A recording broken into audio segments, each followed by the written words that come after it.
Tens of thousands of Israelis have rallied against Israeli PM Benjamin Netanyahu, demanding a Gaza hostage deal. The rallies in Tel Aviv and other cities came after the Israeli Defense Forces (IDF) recovered the body of hostage Elad Katzer.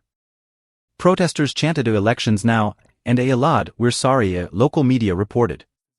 Later, police forcibly dispersed the Tel Aviv crowd. Anti-government protesters were joined by families of hostages held in Gaza. Demonstrators expressed their frustration with the government's inability to free the around 130 hostages who remain in Gaza, held by Hamas and its allies. Earlier on Saturday, the IDF recovered the body of Elad Katzer, who was seized and taken to Gaza during the Hamas attacks on southern Israel on October 7. He appeared alive in a hostage video released in January. Elad Katzer managed to survive 3 months in captivity. He should have been with us today. He could have been with us today, protester Noam Perry told a BBC reporter. Organizers said the protest in Tel Aviv had drawn 100,000 people, while other counts put attendance at around 45,000.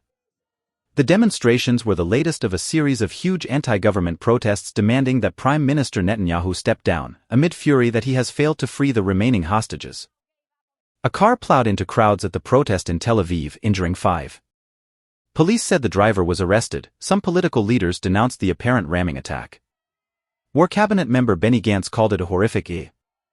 On Sunday, exactly 6 months since the Hamas attacks triggered the war in Gaza, negotiators plan to meet in Cairo to attempt to reach a ceasefire in the brutal war.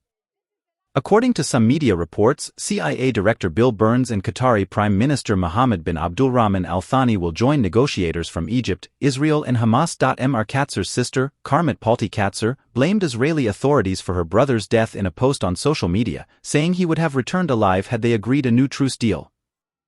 Our leadership is cowardly and driven by political consideration, which is why this deal has not happened yet, she wrote on Facebook.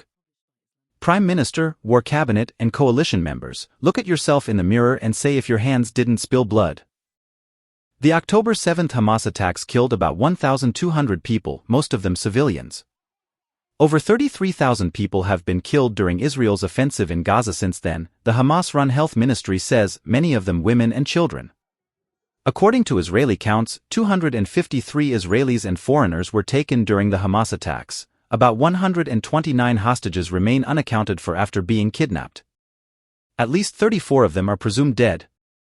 12 bodies have been recovered by the IDF.